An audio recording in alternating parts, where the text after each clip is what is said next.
Bonjour, ici Paul Dontigny de Investissement PDJ et bienvenue à mon blog vidéo.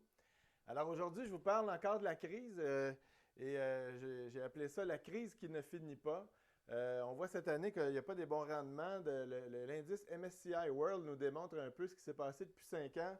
On est dans le négatif, quand même assez négatif par année pendant 5 ans sur 10 ans aussi. On a un rendement qui est loin en dessous des moyennes historiques. Euh, et on a une année plutôt mauvaise aussi, peut-être surtout à cause de l'Europe. Mais ce que ça nous dit, encore une fois, c'est que la crise n'est pas finie, parce qu'avec toute l'aide qui a été mise en application, avec tout l'argent qui a été imprimé, avec les nouveaux prêts, les nouveaux fonds, on n'a réussi quand même pas à faire des rendements positifs en 2011.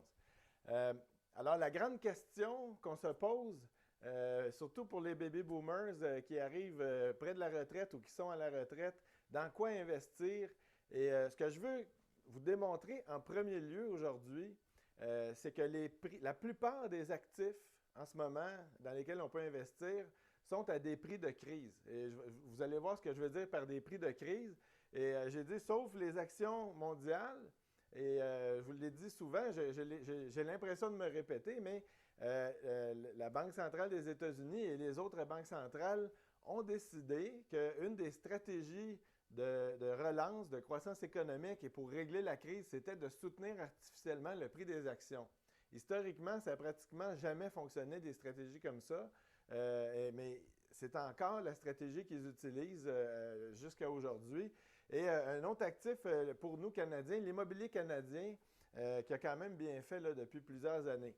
Alors, quand on analyse un investissement, qu'on essaie de déterminer dans quoi investir, évidemment, on regarde toujours le risque et le rendement. Et moi, ce que je vous dis depuis plusieurs années, je n'ai pas acheté d'actions parce que je considérais que ou bien le rendement potentiel n'était pas assez élevé, ou bien le risque était trop élevé. Et dans la plupart des cas, au moins la moitié des années, c'était les deux. Il était trop risqué et pas assez de rendement potentiel. Donc, commençons par les bons du Trésor. Et c'est des taux d'intérêt vraiment bas. Est-ce qu'on veut investir dans les obligations de bons du Trésor du Canada à 0,81 pour 3 mois? Un an, c'est 0,83 Ça, c'est le taux annualisé. Aux États-Unis, là, 0 pour les obligations de 3 mois, que les bons du Trésor. Et 0 ça veut dire que les gens sont prêts à prêter leur argent au gouvernement américain sans se faire payer. Alors, ce que ça veut dire, c'est qu'ils ne sont certainement pas là pour le rendement. Ils sont là pour la sécurité. Les États-Unis représentent encore le refuge. Et il y a beaucoup de gens qui se réfugient tellement qu'ils font baisser les taux en achetant et en faisant monter les prix là, des bons du Trésor et sont prêts à le faire à 0 pour un an, 0,09 Alors, on voit que c'est des prix de crise. Ces prix-là, ces taux d'intérêt-là, tellement bas, anormalement bas. La moyenne des obligations de 10 ans, c'est 4 à très long terme, là, depuis 100 ans et plus.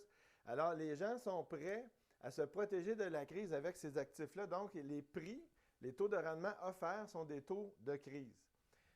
Au niveau des obligations un peu plus longues, 10 ans et 30 ans, on voit 2,02 au Canada, 2,05. Les taux sont équivalents. Ça, c'est quelque chose qui ne peut pas tenir à long terme. D'après moi, les taux du Canada devraient être plus élevés. Et au niveau de 30 ans, 3,09 aux États-Unis, 2,62 au Canada. Est-ce qu'on veut investir à ces taux de rendement-là pour une période de 30 ans? Je ne crois pas. Est-ce qu'on peut faire encore de l'argent avec ça en transigeant les titres? Oui. À ce moment-là, il faut considérer les obligations de 30 ans équivalent à un risque et rendement potentiel d'action si on veut les transiger. Mais disons que d'un point de vue d'investissement, encore une fois, ce sont des prix de crise, ce sont les plus bas taux de l'histoire en ce moment. La moyenne, comme je vous ai dit, pour les taux de 10 ans, c'est 4 et on est autour de 2. L'or, il y a beaucoup de gens qui voient l'or comme un refuge et on voit là qu'ils se sont réfugiés pas mal. Là. On parle de 1975 et vous voyez, on a l'effet exponentiel ici là, qui est caractéristique d'une bulle et on l'a ici aujourd'hui. Est-ce qu'on pourrait continuer cette ligne-là jusqu'à 2000, 3000, 4000? Certainement, oui, on peut.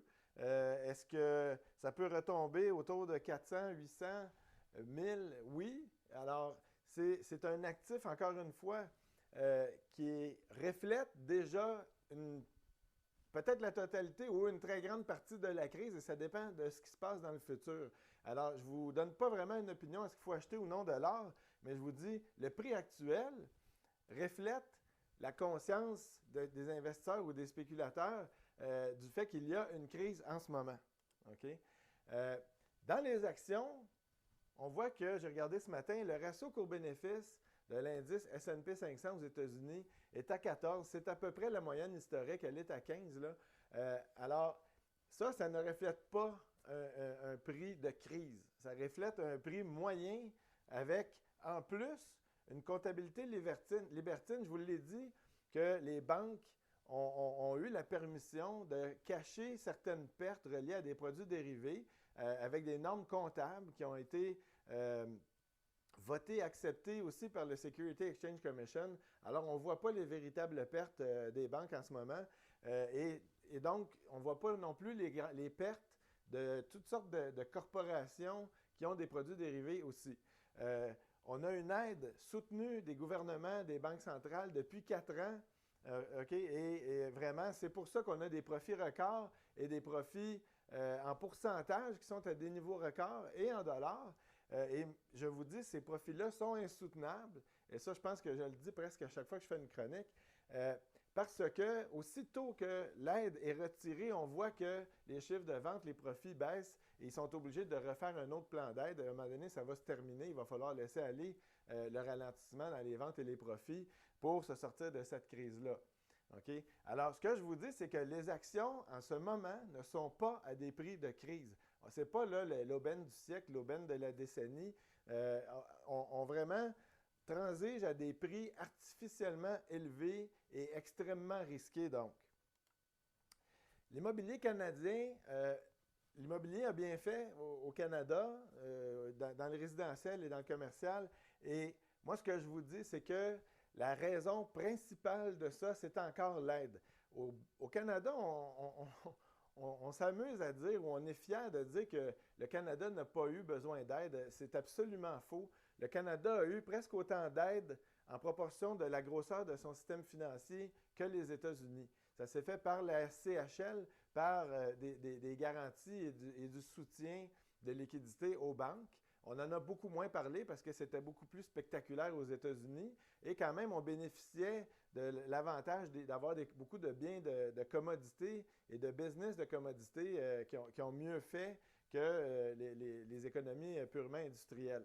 Par contre, de 2008 à 2011, il y a eu énormément d'aides et de financements disponibles, probablement à beaucoup de gens qui n'avaient pas vraiment les moyens d'acheter des maisons. Et c'est ça, entre autres, qui a fait augmenter le prix des maisons. Alors, on a vu depuis un an le gouvernement et la Banque du Canada dire qu'il y avait une bulle dans l'immobilier, qu'il fallait faire attention, qu'ils ont augmenté là, les critères.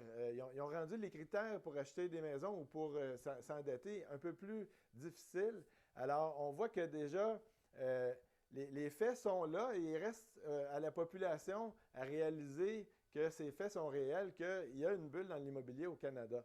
Alors, le soutien à l'économie que cette bulle-là a procuré, c'est à peu près la même chose qu'ils avaient fait aux États-Unis de 2003-2007. Alors, je m'attends à ce que ça devienne une autre crise qu'on n'a pas encore vécue au Canada et ça va être probablement en même temps que la prochaine récession qui semble s'en venir là, en 2012. Alors, dans ce contexte-là, la question c'était dans quoi investir. Je vous dis, il faut en ce moment rechercher plutôt les actifs moins risqués que d'essayer de trouver les meilleurs rendements. Et c'est contre-intuitif, c'est contre notre nature. C'est, en bon québécois, là, c'est plate. Et je vous dirais que c'est plate, mais ça se pourrait fort bien que les bons du Trésor à 0% et à 0,8% soient les meilleurs actifs pendant une certaine période. Et ça garantit le capital. S'il y a de l'hyperinflation, les taux vont monter très rapidement. On va pouvoir réinvestir nos bons du Trésor de 3 mois à des meilleurs taux. Et s'il y a de la déflation, on va pouvoir utiliser nos liquidités pour acheter des actifs moins chers. Et dites-vous que c'est temporaire. C'est juste que c'est c'est temporaire, mais ça peut durer 1 an, 2 ans, 3 ans, 5 ans. La crise s'étend beaucoup plus qu'à peu près n'importe quelle crise dans l'histoire avant d'atteindre là, le dégonflement ultime. Alors, l'autre point très important, c'est que pour l'industrie de l'investissement, pour un gestionnaire de portefeuille, pour les courtiers, les planificateurs, les bons du Trésor, là, ça se vend très mal. C'est plate, ça ne rapporte pas, et puis vous payez des honoraires à votre gestionnaire pour vous recommander d'investir à quelque chose qui rapporte peut-être moins que son honoraire de gestion. Alors, c'est pas une bonne chose. D'un point de vue de marketing, c'est pas bon. Et moi, je vous préconise que le seul actif risqué que je veux de ce temps-ci, c'est des stratégies qui font de l'argent si les marchés baissent. Et bien ça, c'est marketing, ça vaut moins 1 sur 10. Et bon du Trésor, ça vaut 0 sur 10. Les gens n'aiment pas ça. Ils n'aiment pas ça payer pour ce conseil-là, alors que parfois, ça peut être un très bon conseil. Alors, dans ce contexte-là, encore une fois, je vous dis, c'est quelque chose qui n'est pas populaire, qui est difficile pour les institutions financières d'utiliser parce qu'ils n'ont pas beaucoup de revenus quand ils utilisent ces genres de stratégies-là pour leurs clients. Alors, je vous dis, c'est une décision, une recommandation basée 100% sur l'investissement. C'est non biaisé, c'est une opinion totalement indépendante qui est difficile à faire, on vous dit là, de faire quelque chose que vous ne voulez pas faire. Et c'est pour ça que je vous dis, c'est égal à PDJ. Je ne connais pas beaucoup de gens qui recommandent là, être 80% en liquidité, mais c'est ce que je recommande en ce moment, et d'avoir à peu près 20% dans des stratégies qui font de l'argent à la baisse si les marchés, les actions baissent.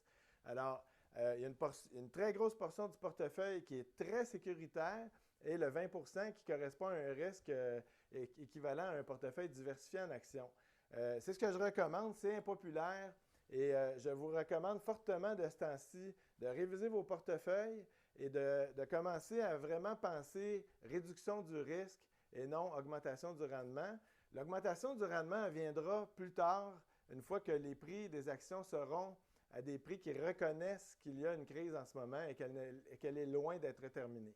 Alors, pensez à tout ça et on se reparle la semaine prochaine.